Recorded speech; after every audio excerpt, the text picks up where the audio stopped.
A gente realizar o envio aí dos eventos 12.200 e 12.300, vamos entender melhor um pouco o que são esses eventos, certo? Vamos começar com 12.200, que seria o cadastramento inicial do vínculo e admissão e ingresso de trabalhador.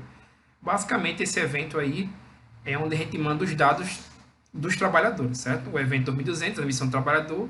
Este evento registra a admissão do empregado ou ingresso de servidores estatutários a partir da implantação do E-Social, certo? Qual o prazo de envio desse evento? É sempre um dia antes da data de admissão, certo? Então, se o cara entrou no dia 30, no dia 30 de 1 de 2020, no caso, esse evento teria que ser enviado no dia 29, certo? É sempre um dia antes da sua data de admissão, certo? Os pré-requisitos a gente já tem enviado 1.000, 1.005, 1.030, 1.050. O 1.000 são os dias da empresa, o 1.005 é o estabelecimento, né? O 1.030 seria os cargos, né? E o 1.050 seria a tabela de horário. Por quê? Dentro do evento 12.200 vão informações que estão presentes nesse evento, né? No caso do 1.000, ele pegaria o CNPJ, do 1.005 seria o estabelecimento, que é onde ele trabalha, do 1.030 seria qual o cargo dele, e do 1.050 seria a tabela de horários, né? Porque você informa qual horário esse funcionário trabalha, né? O próximo seria o 12.300, que seria o trabalhador sem vínculo de emprego estatutário, né? O que é isso? Nesse evento, 12.300 é a emissão de trabalhadores sem vínculo. É onde serão enviados aqueles que são os diretores, né, empresários, serviço prestado, né, esse tipo de coisa, que eles trabalham na empresa, mas não há um vínculo empregatício, né? Isso você também tem que informar no E-Social, né? Qual o prazo dele? O prazo dele é que ele deve ser transmitido até o dia 7 do mês subsequente à sua admissão. Então vamos supor que o cara entrou em janeiro, certo? Então você teria até o dia 7 de fevereiro para enviar ele. Que é basicamente o seguinte: você tem que enviar ele antes, né, de realizar o fechamento da folha, praticamente seria isso, né? E os pré-requisitos seria: só tem que ter enviado o 1.000 e o 1.030, né? Porque internamente ele só vai os dados do trabalhador, né, os dados da empresa e qual o cargo dele, porque como ele não há vínculo empregatício, então ele não tem horário de trabalho, ele não tem local de, assim, o estabelecimento de trabalho ele não tem, porque ele não tem um vínculo, então ele não tem que estar na empresa, né, e por aí vai. Pronto, e agora nós vamos para a parte prática na folha de pagamento.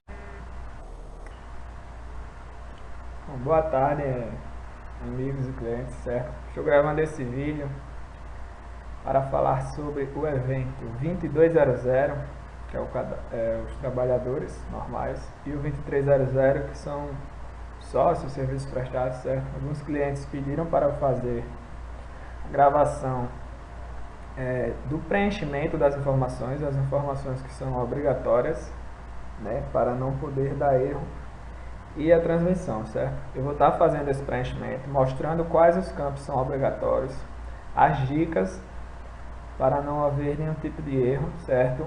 E a transmissão, eu só não vou fazer a transmissão, pois eu estou sem nenhum tipo de certificado digital aqui para fazer essa transmissão. Mas é do mesmo jeito que se transmitiu os outros eventos, as outras tabelas, tá? Então aqui na folha de pagamento, nós vamos no cadastro dos trabalhadores, certo? Como a maioria das empresas de vocês já tem esses funcionários cadastrados, nós também temos aqui esses funcionários, certo? Um exemplo de um trabalhador normal e um exemplo de um sócio. 2200, 2300, tá? Então aqui, um trabalhador normal, o que é obrigatório? Nome do funcionário, né? Lógico. Lembrando que esse nome tem que estar igual, consta na identidade dele, certo? Porque quando se transmite para o social, ele faz essa comparação do nome. Então, não pode estar com uma letra a mais, do João dos Santos, se tiver do Santo, ou do Santos, sem querer, a pessoa esquece ou erra, é normal, é humano, mas é bom conferir aí, tá? Então, João dos Santos, certo? Lembrando, sem nenhum tipo de caráter especial, em nenhum dos campos, acento, nada, certo? C cedilha é considerado caráter especial, então se atentar a isso, tá? Nome do pai, nome da mãe, né? Caráter obrigatório. Só que tem algumas pessoas que não possuem o nome do pai no registro. Então, o que acontece? Para esse tipo de ocasião, e bota ignorado em maiúsculo, que ele aceita, tá? Tipo de logradora, endereço, bairro, código do município, unidade de federação, o número. Este campo aqui nunca deve ir em branco. Se o endereço não possui número, então você coloca o 0 e o complemento sem número, tá? Se possui número, você bota o número normal e o complemento pode deixar em branco. Conferir o CEP, pois o E-Social confere esse CEP, tá? O endereço, você pode botar qualquer coisa aí, Rua do Comércio, Zé Rá, por exemplo, digitação, mas o que ele vai conferir é o CEP, tá? Data de nascimento, sexo e a naturalidade. Lembrando aqui, esse campozinho aqui, unidade de federação, algumas pessoas deixam em branco, ele é de caráter obrigatório. Todos esses dois campos de unidade de federação são obrigatórios, tá? O telefone não é obrigatório, mas caso possua, ele tem que ser feito da seguinte forma: o DDD e em seguida o número. Tudo junto, nenhum tipo de caráter especial, nem o DDD entre parênteses, nem separar com espaço, nada. Tem que ser tudo junto com no mínimo 10 dígitos, tá? Raça, estado civil, nacionalidade, grau de instrução, obrigatório também, tá bom? Então os dados pessoais que são obrigatórios são esses. Lembrando, sem acentuação. Documentos. O que é obrigatório é apenas o número do PIS e o CPF. Mas, com certeza tem as outras informações aí, como identidade, carteira de trabalho, título de eleitor, até a data mesmo desses documentos. Então só se atentem a ele estar preenchido corretamente, tá? O órgão emissor, muita gente separa SSP espaço AL, eu boto um tracinho, não pode, caráter especial, coloca tudo junto, tá bom? Se for fazer esse preenchimento. Dados funcionais. Aqui praticamente todos os campos são obrigatórios, tá? O vínculo, data de admissão, se é o primeiro emprego ou reemprego, efetivação, data de opção da FGTS. Essa data aqui de opção da FGTS tem que ser obrigatoriamente igual à data de admissão, tá? Não pode ser posterior ou antes, porque ele reclama. O salário, as horas mensais, a categoria, né? Essa ocorrência CFIP aqui, caso não tenha, pode ser deixado em branco, tá? Ela não é obrigatória, mas tem algumas pessoas que botam essa opção aqui, a 8, aposentadoria de 25 anos, mais de um vínculo. Mas aqui você está dizendo que esse trabalhador tem mais de um vínculo, ou seja, ele trabalha em mais de uma empresa. Então, na hora, quando começar a obrigatoriedade da folha de pagamento, o E-Social vai questionar esse vínculo dele. Qual é? Já que você informou que ele tem mais de um vínculo, na hora de informar a folha de pagamento, ele vai procurar saber quais são esses outros vínculos. Então, caso ele não tenha mais de um vínculo, ou não se encaixe em nenhuma dessas opções, é um campo que pode deixar em branco, tá? Setor, cargo e sindicato são obrigatórios. Cargo, lógico, sindicato, se não possuir, mas tem que ver aí qual se enquadra, tá? Eu coloquei esse sindicato, o MTE, o Ministério da Economia e do Trabalho, que é um sindicato, assim, entre aspas, que ele aceita, mas tem que ver no que ele se enquadra aí, tá? O cadastro do setor é obrigatório. Caso você não tenha um setor cadastrado, então você vem aqui em manutenção, setor alocações, tá? Vai em novo, faz esse cadastro, tá? Para o E-Social, é obrigatório esses campos aqui, ó, lotação tributária, estabelecimento e o código do fator de risco, o AUE, tá? Botei aqui que ele não possui ausência, mas essa lotação tributária, esse estabelecimento, a essa altura você já preencheu, você já fez o envio, né? Lá em manutenção, estabelecimento, lotação tributária e tal. E este tomador de serviço aqui, que nada mais é que o estabelecimento, tá? É obrigatório também. Então você salva. E lá no trabalhador, faz cadastra esse setor, tá? Os parâmetros aqui não precisa mexer em nada. No 2200, tá? Não precisa mexer em nada. E esse E-Social 1 aqui, quase todos esses campos aqui são obrigatórios, tá? Mas você fazendo a atualização coletiva, ele vai preencher, que provavelmente você já deve ter feito, ele preenche 90% dessas informações, ficando somente a escala de trabalho a ser preenchida, tá? Eu vou dar um exemplo aqui. Você pode ver que nenhum dos dois estão com essas informações preenchidas. Eu vou vir aqui em E-Social, atualização coletiva, atualizar, sair. Quando eu voltar lá, ele já puxa para mim, porque são informações repetitivas, mas que são vistas de outra maneira aqui para o E-Social, né? Categoria, página de nascimento, tipo de admissão, tipo de salário, tal. Ficando somente a escala do trabalho para ser preenchida, né? Você já provavelmente deve ter feito a escala de trabalho. Então você vem aqui, coloca a data de início e puxa aqui. Vou colocar como escala normal, sair, salvar. Pronto, está feito. Por que está feito? Porque essa abazinha social 2 é apenas para se o funcionário tiver algum tipo de deficiência ou for estrangeiro. Aí depende, você preenche, tá? Questão de dependentes.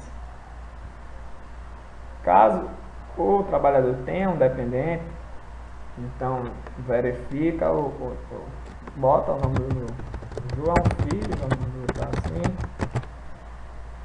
Preenche a data de nascimento dele. Se ele for maior de 14 a 16 anos, é obrigatório. Não, se ele deduzir do imposto de renda, é obrigatório o CPF. Se ele não deduzir, não é obrigatório, tá?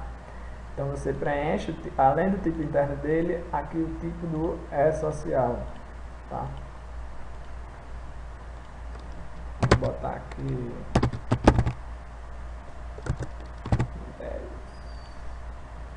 para preencher um independente, tá bom? O sócio, que seria o 2300, o mesmo procedimento. Todos os campos do 2200 que são obrigatórios se encaixa no sócio, né? O que vai mudar aqui é, como vocês podem ver, a categoria social dele mudou. Agora é 723 porque ele é sócio, então é diferente. Você pode alterar aqui e ver que tipo de categoria é. Se ele é com FGTS, se é sem FGTS, se é de sindicato, se é, enfim. Aí vai de cada funcionário, né? Ficando somente a escala de trabalho para ser preenchida. Vou botar que ele trabalha só pela manhã, né? E o resto é tudo igual. Os dados pessoais a mesma coisa, que for para ser o que é para ser preenchido, os documentos, os dados funcionários também, tudo igual. Sócios são obrigatórios também, questão de um setor e um sindicato. É obrigatório. Todos os trabalhadores, sendo 2200 ou 2300, é obrigatório setor e sindicato. Tá? Vamos salvar aqui. Então a gente feito esse preenchimento, nós vamos aqui em E-Social. Certo? Vamos em criar a relação do evento. Marcar 2.200, certo? Caso for funcionário normal, e 2.300 caso seja prestador de serviço, autônomo e estagiário, certo? Você pode pedir para que o sistema gere todos que ainda não forem enviados, ou pode dizer que quer gerar apenas um. No caso aqui eu posso dizer que quero gerar o 3164, por exemplo, certo? Ou a matrícula 2608 e por aí vai, certo? Nesse caso aqui eu vou marcar os dois aqui para que o sistema mesmo verifique, veja quais são os eventos de 2200 e 2300 que eu não enviei ainda, né? E aqui eu tenho que preencher aqui o início da obrigatoriedade, né? Que no caso seria 7 de 2018.